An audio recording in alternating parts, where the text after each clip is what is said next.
Hello everyone. आज हम इस वीडियो में डिस्कस करेंगे 50 MCQs on basic concept of business management. Business management एक हमारा सब्जेक्ट होता है बीकॉम में, बीबीए में और एमबीए में भी पढ़ाया जाता है। तो उससे रिलेटेड कुछ एमसीक्यूज देखेंगे। इस वीडियो में हमने 50 एमसीक्यूज रखे गए हैं जिसको हम डिस्कस करेंगे, क्योंकि कुछ एग्जाम्स में एमसीक्यू क्वेश्चंस भी आते हैं। तो उससे हमारी प्रैक्टिस हो जाएगी कि हम एमसीक्यूज क्वेश्चन को किस तरह से सॉल्व करें। देखिए, पहला क्वेश्चन है, जो व्यक्ति प्रबंधन के विभिन्न कार्यों को करने के लिए उत्तरदायी होते हैं उन्हें, जो व्यक्ति होते हैं उन्हें कैसे जाना जाता है? उन्हें प्रबंध के रूप में जाना जाता है। देखिए, इसमें आंसर डी है, क्योंकि वो प्रबंधन रेगुलर मैनेजमेंट करते हैं तो उसे हम मैनेजमेंट कहा करते हैं। क्योंकि ये मैनेजमेंट प्रबंध हो गया, अरेंजमेंट करना है, किसी को मैनेज करना है तो उसे हम प्रबंध कहते हैं। क्योंकि जो मैनेजमेंट है उसे कौन लोग करेंगे, क्या करेंगे? वो उसको मैनेज करते हैं। जो मैनेजमेंट जो होता है वो एक कंसेप्ट है, कलेक्टिव लोग होते हैं, कई लोग मिलकर, कई जो अधिकारी वर्ग होते हैं या जो बिजनेस में अपने ऑर्गेनाइजेशन में काम करते हैं वो सब मिलकर मैं पूरे संस्था में मैनेजमेंट करते हैं। तो वो सब क्या कहलाया जाता है? मैनेज करना। तो यानी कि प्रबंध करना, यानी कि प्रबंध के रूप में जाना जाता है। दूसरा है, मैं प्रबंधन है क्या? ये एक कला है या एक विज्ञान है या दोनों है या कोई नहीं है? तो यहाँ पे ये माना जाता है कि प्रबंधन जो है वो एक कला भी है और एक विज्ञान भी है। जैसे विज्ञान सामान्य सिद्धांतों से युक्त ज्ञान का एक संगठित निकाय होता है, उसी तरह प्रबंधन भी सामान्य सिद्धांतों से युक्त ज्ञान का एक संगठित निकाय माना जाता है। विज्ञान में देखिए क्या होता है, विज्ञान प्रेक्षणों के लिए वैज्ञानिक और व्यवस्थित विधियों का उपयोग करता है। इसी तरह प्रबंधन भी अवलोकन और गणना के लिए वैज्ञानिक तरीकों का भी उपयोग करता है। इसी तरह से विज्ञान ये कला भी माना जाता है। प्रबंधन जो है वो कला भी है कि एक कला की तरह प्रबंधन की प्रक्रिया के लिए ज्ञान और कौशल के उपयोग की आवश्यकता होती है। तो प्रबंधन भी एक कला की तरह व्यवहारिक है, क्योंकि इसका उद्देश्य ठोस परिणाम प्राप्त करना होता है। तो इसलिए प्रबंधन एक कला भी माना जाता है और एक विज्ञान भी माना जाता है। थर्ड है, प्रबंधन की आवश्यकता है। कहाँ पर आवश्यकता होती है? निचले स्तर पर, मध्य स्तर पर, ऊपरी स्तर पर या सभी स्तर पर? तो जो प्रबंधन है, मैनेजमेंट हमें हर लेवल पे चाहिए होता है, चाहे मिडिल लेवल हो, चाहे अपर लेवल हो, हायर लेवल हो या फिर लोअर लेवल हो। तो सभी स्तरों पर प्रबंधन की आवश्यकता होती है। नेक्स्ट क्वेश्चन है, प्रबंधन एक शक्ति है। कैसी शक्ति है? दृश्य है, अदृश्य है, पृथक या सामूहिक? तो ये अदृश्य शक्ति मानी जाती है कि हम चीजें मैनेज तो कर रहे हैं लेकिन वो एक्चुअल में वैसे दिखाई नहीं देगा। सब चीजें अगर सही चल रही हैं तो हम मानते हैं कि सही प्रबंधन हो रहा है, यानी प्रबंध सही तरीके से करा जा रहा है। इसलिए प्रबंध एक अदृश्य शक्ति माना जाता है। अगला प्रश्न है, प्रशासन की आवश्यकता कहाँ पर होती है? देखिए, जो कला होती है, प्रबंधन होता है, प्रशासन यानी एडमिनिस्ट्रेशन, दोनों अलग, थोड़ी थोड़ी अलग बातें होती हैं। तो जो प्रशासन किया जाता है, प्रशासन जो होता है वो ऊपरी स्तर पर होता है, हायर लेवल पर होता है। एडमिनिस्ट्रेशन ऊपर के लोग करते हैं और नीचे लोगों को सुपरवाइज की तरह करा जाता है। क्वेश्चन जो है, प्रशासन जो है वो क्या होता है? निर्धारक कार्य माना जाता है। निर्धारक है कि सब चीजें डिटरमाइन करी जाएंगी, किस किस तरह से क्या क्या कार्य करना है, तो उसका निर्धारण प्रशासन ही करता है। क्वेश्चन 7 है, प्रबंधन है क्या चीज है? निर्धारक कार्य है, कार्यकारी कार्य है, सलाहकार कार्य है, इनमें से कोई नहीं है। तो जैसे निर्धारक कार्य अभी पिछले प्रश्न में देखा वो प्रशासन है, जबकि प्रबंधन जो है वो कार्यकारी कार्य माना जाता है, क्योंकि एक्चुअल में वर्क करना है। प्रबंधन को तो पूरे मैनेजमेंट को क्या करना है? सब चीजों को मैनेज करना है, तो वो कार्यकारी कार्य माना जाता है। क्वेश्चन 8 है, प्रबंधन देखिए क्या करता है? तो इसका आंसर देखेंगे बी आएगा। आप पढ़ सकते हैं चारों ऑप्शन, इसमें बी सही है। संसाधनों का कुशल उपयोग करता है, कि जो हमारे संसाधन होते हैं, तो ये तो आप सब जानते ही हैं कि जो हमारे संसाधन होते हैं, रिसोर्सेज होते हैं, वो सीमित होते हैं, लिमिटेड होते हैं। तो हर चीज, पैसा है या कोई भी चीज है, वो सब लिमिटेड होती है। तो इसलिए प्रबंधन का काम है कि उन संसाधनों को हम सही तरीके से उपयोग करें। संसाधनों का दुरुपयोग नहीं होना चाहिए। तो इसलिए इसका बी आंसर माना जाएगा। क्वेश्चन 9, प्रबंधन क्या करता है? प्रबंधन बढ़ाता है क्या चीज?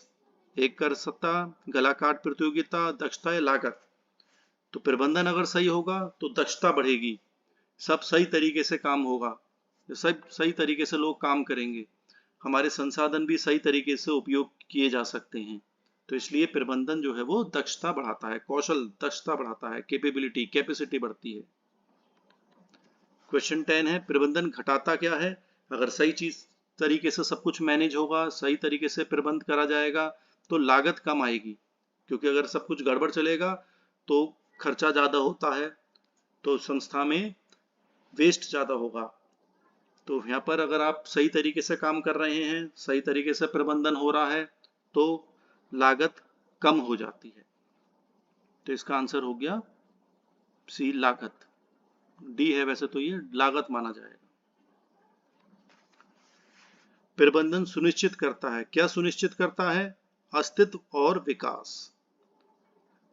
गला काट प्रतियोगिता नहीं है, कर्मचारियों के बीच नफरत भी पैदा नहीं करता, अक्षमता भी नहीं है।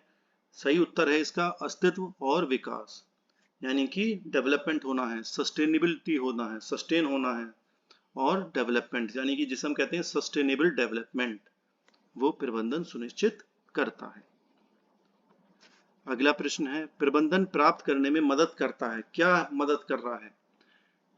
छोटे पैमाने का उत्पादन, माध्यम पैमाने का उत्पादन, या बड़े पैमाने का उत्पादन, या कोई नहीं? तो ये बड़े पैमाने का उत्पादन करता है, लार्ज स्केल प्रोडक्शन होता है। जब सही तरीके से प्रबंधन, हमारी संस्था का प्रबंध होगा, सही तरीके से काम होगा तो हम बड़े स्केल पर, बड़े लेवल पर काम कर सकते हैं, उत्पादन हम बड़े लेवल पर कर पाएंगे, इसलिए हम इसको बड़े पैमाने का उत्पादन कहते हैं। तो प्रबंधन सही होगा तो बड़े पैमाने का उत्पादन हम कर सकते हैं, लार्ज स्केल पर काम करेंगे, बड़े स्केल पर काम करते हैं, बड़े लेवल पर काम करते हैं तो खर्चा भी कम होता है और हमारा ज्यादा सामान बनेगा, ज्यादा वस्तु बनेंगी तो हम ज्यादा बिक्री करेंगे तो हमें ज्यादा प्रॉफिट होगा। क्वेश्चन 13 है, प्रबंधन प्राप्त करने में मदद करता है, क्या मदद करता है? व्यक्तिगत लक्ष्य और संगठनात्मक लक्ष्य दोनों ही करता है ये, कि इंडिविजुअल गोल्स भी पूरे होने चाहिए और ऑर्गेनाइजेशनल के गोल्स भी पूरे होने चाहिए, यानी इंडिविजुअल गोल्स और ऑर्गेनाइजेशनल गोल्स दोनों ही प्रबंधन प्राप्त करने में मदद करता है, यानी कि हर व्यक्ति का विकास भी होना चाहिए और हमारे संस्था का भी विकास होना चाहिए। अगला प्रश्न है, प्रबंधन किसकी समृद्धि में वृद्धि करता है? समृद्धि अगर सही तरीके से हमारा ऑर्गेनाइजेशन, हमारी संस्था चलेगी तो समृद्धि तो होगी, लेकिन समृद्धि एक आदमी की नहीं होगी, वो सभी की होती है, व्यक्तिगत भी होगी, प्रबंधन की भी होगी, समाज की भी होगी। इसलिए इसका आंसर है उपरोक्त सभी, कि जब हमारे देश में अच्छे अच्छे ऑर्गेनाइजेशंस होंगी, अच्छी अच्छी कंपनियां होंगी, अच्छी अच्छी बड़ी बड़ी फैक्ट्रियां होंगी, तो सब समाज का भी भला होता है, मैनेजमेंट का तो भला हो ही रहा है, सही से सब तरीके से कर रहे हैं, और एक इंडिविजुअल आदमी का भी भला होता है। क्वेश्चन 15, प्रबंध की प्रकृति को प्रकट करने वाली विशेषताएं क्या हैं? देखिए, प्रबंध जो है वो क्या होता है? वो चल रही गतिविधि माना जाता है, क्योंकि कंटिन्यूअस चलती रहती हैं। एक उद्देश्यपूर्ण गतिविधि भी माना जाता है, क्योंकि जो भी गतिविधि होती है प्रबंध जो करता है उसका कोई उद्देश्य होता है। एकीकृत गतिविधि होती है, यानी कि इंटीग्रेटेड होता है, सब मिलजुल कर एक साथ काम करते हैं, तो इसलिए इसका आंसर होगा उपरोक्त सभी। ये डी आंसर माना जाएगा, ए लिख गया है इसमें, इसका डी आंसर माना जाएगा उपरोक्त सभी। मध्यम स्तर के प्रबंध में शामिल नहीं है, क्योंकि जो मिडिल लेवल मैनेजमेंट होता है उसमें देखिए खरीद प्रबंधक होता है, परचेज मैनेजर कहते हैं, उत्पादन प्रबंधक होता है, प्रोडक्शन मैनेजर होता है, एक वित्त प्रबंधक होता है, फाइनेंस मैनेजर होता है, लेकिन पर्यवेक्षक नहीं होता है। ये मध्यम स्तर पे नहीं माना जाता, तो इसलिए इसका आंसर है पर्यवेक्षक। पर्यवेक्षक मिडिल मैनेजमेंट में मध्यम स्तर पर नहीं होता है, ये लोअर लेवल पर होता है। जो नीचे वाला, इसके मध्यम के नीचे वाला स्तर होगा, मध्यम स्तर पे माना जाता है पर्यवेक्षक। क्वेश्चन 17, प्रबंधकीय भूमिका दृष्टिकोण को लोकप्रिय किसने बनाया? जो प्रबंधकीय भूमिका है वो मिंट्सबर्ग थे, उन्होंने इसको, इस प्रबंधकीय भूमिका के दृष्टिकोण को लोकप्रिय बनाया था। मिंट्सबर्ग इसका आंसर माना जाएगा। उत्पादन प्रबंध क्रिया किसके उत्पादन से संबंधित नहीं है? देखिए, जब उत्पादन हम करते हैं तो सही गुणवत्ता का उत्पादन होना चाहिए, सही मात्रा का सामान होना चाहिए और सस्ती कीमत पर सामान उपलब्ध होना चाहिए, उत्पादन होना चाहिए। लेकिन माल का विपणन जो है वो बाद का काम है, मार्केटिंग जो करेंगे गुड्स की वो बाद का काम है, इसलिए वो उत्पादन प्रबंध क्रिया में नहीं आता है। तो इसका आंसर हो गया माल का विपणन। नेक्स्ट क्वेश्चन, प्रबंध के सेवी वर्गीय कार्य का संबंध है। देखिए, प्रबंध का जो सेवी वर्गीय कार्य है, योजना है, उसके फंक्शंस हैं, ये प्लानिंग करनी है, ऑर्गेनाइजेशन करना है, कंट्रोल करना है, यानी योजना है, निर्देशन करना है सब चीज़ों का, फिर जो गतिविधियां हो रही हैं उनको नियंत्रण भी करना है। इसलिए इसमें सभी आंसर माने जाते हैं, ये सब प्रबंध के कार्य माने जाते हैं, तो इसलिए इसका आंसर होगा उपरोक्त सभी। हेनरी फ्यूल, ये इन्होंने सिद्धांत दिए थे हमारे प्रबंध के, तो इनका जन्म हुआ था फ्रांस में। एल्टन मायो, ये भी प्रबंध के गुरु रहे हैं, तो इनका जन्म हुआ था ऑस्ट्रेलिया में। ये भी क्वेश्चंस एग्जाम में आ जाते हैं कि ये जो प्रबंध के गुरु रहे हैं, जो प्रबंध के सिद्धांत दिए हैं लोगों ने, या प्रबंध की थ्योरीज दी हैं, कुछ प्रबंध की परिभाषाएं दी हैं, तो ऐसे जो व्यक्ति रहे हैं उनको वो किस किस देश के हैं, इस तरह के प्रश्न आ जाते हैं, तो इसलिए इनको भी हमें जानना चाहिए। तो एल्टन मायो का जन्म ऑस्ट्रेलिया में हुआ था। प्रबंध का कर्मचारियों को सर्वाधिक प्रेरणा देने वाला कार्य क्या है? देखिए, प्रबंध जब करते हैं, मैनेज करते हैं किसी संस्था, तो हमें मोटिवेट करना पड़ता है, लोगों को प्रेरणा देनी पड़ती है, तो उसको हम मोटिवेशनल वो एक्टिविटीज कहते हैं, अभिप्रेरणा उसको कहा जाता है। मैक्स वेबर भी प्रबंध के ही गुरु माने जाते हैं, को श्रेष्ठ रूप से जाना जाता है। इन्होंने क्या दिया, ये नौकरशाही प्रबंध के लिए मैक्स वेबर जाने जाते हैं। इन्होंने नौकरशाही प्रबंध के संदर्भ में अच्छी रिसर्च करी है, अच्छी थ्योरीज दी हैं, तो मैक्स वेबर जो है वो नौकरशाही प्रबंध के रूप में, श्रेष्ठ रूप में उनको जाना जाता है। अगला प्रश्न, प्रबंध व्यक्तियों का विकास है ना कि वस्तुओं का निर्देशन, ये किसने कहा है? ये कहा है लॉरेंस ए एप्पल ने। तो उन्होंने ये डेफिनेशन दी है कि प्रबंध व्यक्तियों का विकास है ना कि वस्तुओं का निर्देशन, क्योंकि प्रबंध हम किसे करना है? हमें व्यक्तियों को करना है कि वो व्यक्ति सब संसाधनों को सही से उपयोग कर सके, तो इसलिए प्रबंध व्यक्तियों का विकास माना जाता है। F.W. Taylor, Franklin Winslow Taylor हैं, इनका जन्म हुआ था अमेरिका में। हेनरी फ्यूल जो थे, उन्होंने प्रतिपादित किए थे प्रशासन के 14 सिद्धांत। इन्होंने 14 सिद्धांत, 14 प्रिंसिपल्स दिए थे मैनेजमेंट के, तो ये किसने दिए? हेनरी फ्यूल ने 14 प्रिंसिपल्स दिए थे, तो इसका आंसर हो गया 14। अगला प्रश्न, प्रशासनिक प्रबंध सिद्धांत हेनरी फ्यूल द्वारा विकसित किया गया, कब दिए गए थे? जो प्रबंध के सिद्धांत थे 14 प्रिंसिपल्स जो मैंने अभी आपको बताया, ये दिए गए हैं 1841 से 1925 के बीच में हेनरी फ्यूल ने ये सिद्धांत दिए थे। नेक्स्ट, वैज्ञानिक प्रबंध जो था वो विकसित किया गया है F.W. टेलर ने। ये सब के बहुत सारे प्रबंध के गुरु रहे हैं, प्रबंध के रिसर्चर रहे हैं ये सब, जिन्होंने प्रबंध पे शोध किया है, तो इन्होंने सबने अलग अलग अपनी धारणाएं दी हैं। तो वैज्ञानिक प्रबंध जो है वो F.W. टेलर ने दिए थे। नेक्स्ट, नव चिर प्रतिष्ठित दृष्टिकोण के रूप में किसको जाना जाता है? इसका देखिए डी आंसर है, प्रबंध के मानवीय संबंध सिद्धांत, यानी कि जो ह्यूमन रिलेशंस की जो प्रिंसिपल्स हैं वो नवचिर प्रतिष्ठित दृष्टिकोण माना जाता है।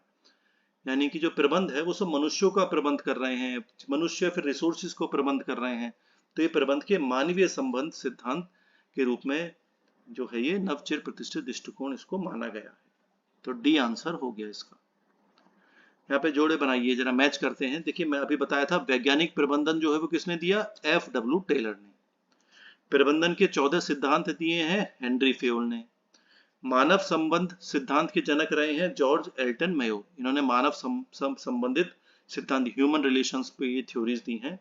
और प्रबंधन में पहली महिला प्राधिकरण रही हैं लिलियन गिलबर्ट, ये पहली महिला थी प्रबंधन से संबंधित जिन्होंने रिसर्च करी थी प्रबंधन पर, तो ये पहली महिला प्राधिकरण मानी जाती हैं, लिलियन गिलबर्ट।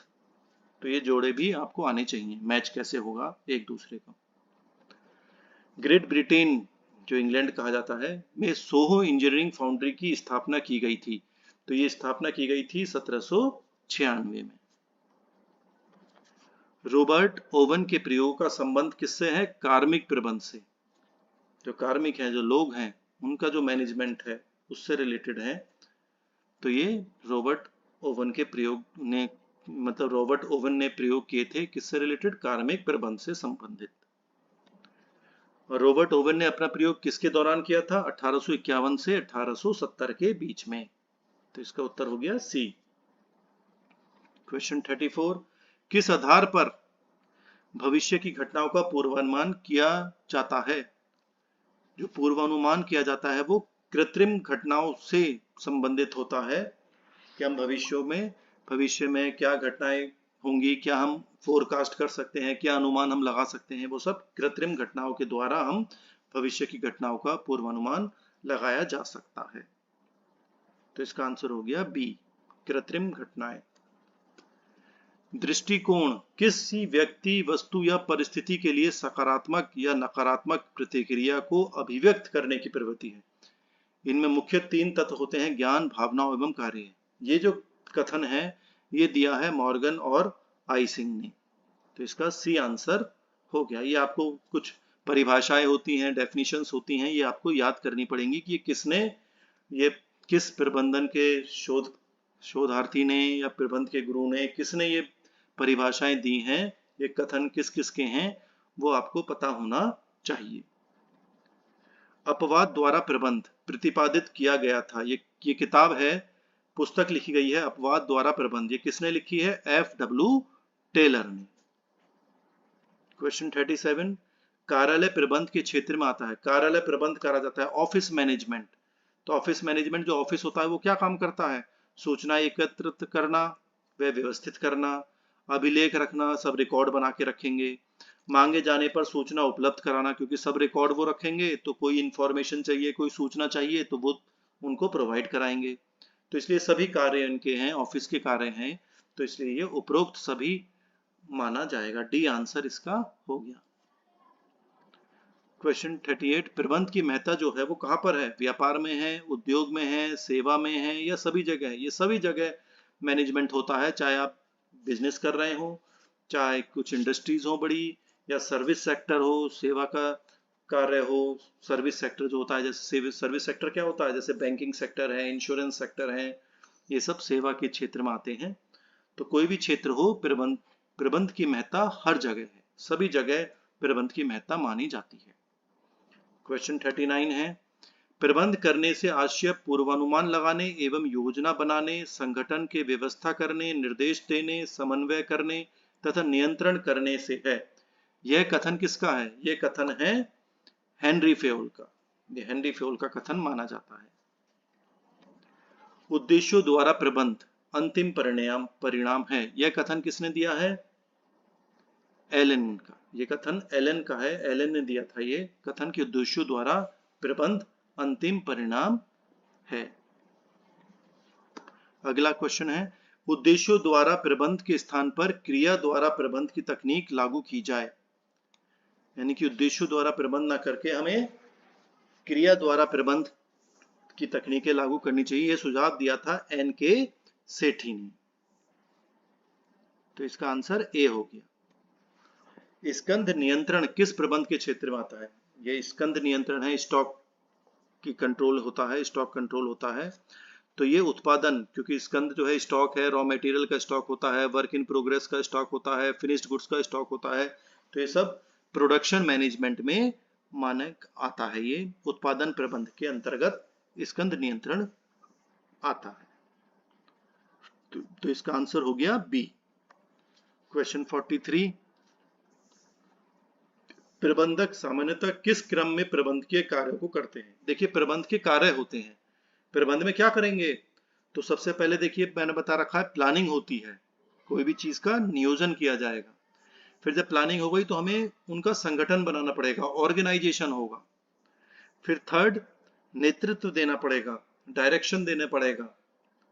और लास्ट में सब चीजों को कंट्रोल करा जाएगा, नियंत्रण करा जाएगा कि जो हमने प्लानिंग करी बिल्कुल वैसा ही हो रहा है या नहीं हो रहा है। तो अगर कुछ गड़बड़ होती है तो हमें सही कदम उठाने पड़ेंगे, करेक्टिव एक्शन लेना पड़ेगा, और तब नियंत्रण होगा। तो इसका डी आंसर हो गया, नियोजन, फिर संगठन, फिर नेतृत्व और फिर नियंत्रण, यानी कि प्लानिंग, ऑर्गेनाइजिंग, लीडरशिप है और कंट्रोल। ये सब प्लानिंग के कार्य माने जाते हैं, प्लानिंग के कह रहा हूं मैं, मैनेजमेंट के फंक्शंस माने जाते हैं। क्वेश्चन 44, प्रबंध में सम्मिलित है। क्या सम्मिलित है? संगठनात्मक व्यवहार और संगठनात्मक संरचना। यानी संगठनात्मक व्यवहार यानी कि पूरे ऑर्गेनाइजेशन का बिहेवियर कैसा है, व्यवहार कैसा है, और संगठनात्मक संरचना यानी ऑर्गेनाइजेशनल स्ट्रक्चर कैसा है, किस तरह का स्ट्रक्चर है हमारे बिजनेस में, किस तरह का व्यवहार होता है हमारे बिजनेस में, तो वो सब प्रबंध में सम्मिलित माने जाते हैं। तो इसका आंसर हो गया सी, उपरोक्त दोनों। क्वेश्चन 45, प्रबंध यह जानने की कला है कि क्या करना है तथा उसे करने का सर्वोत्तम एवं सुलभ तरीका क्या है। यह कथन किसका है? F.W. टेलर का है। F.W. टेलर ने यह परिभाषा दी थी प्रबंध के बारे में।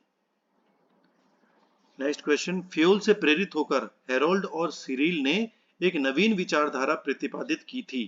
अब वो था सामाजिक प्रणाली पद्धति, यानी कि जो सामाजिक है, सोसाइटी से रिलेटेड है, तो सोशल सिस्टम उन्होंने डेवलप करा था फ्यूल से प्रेरित होकर।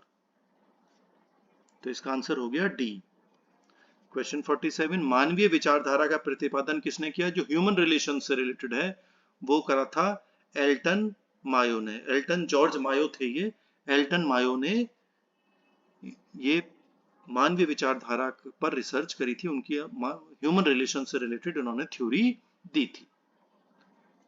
प्रसिद्ध पुस्तक है ये जनरल एवं इंडस्ट्रियल मैनेजमेंट। ये किसने लिखी है? ये लिखी है हेनरी फ्यूल ने। तो इसका आंसर हो गया ए।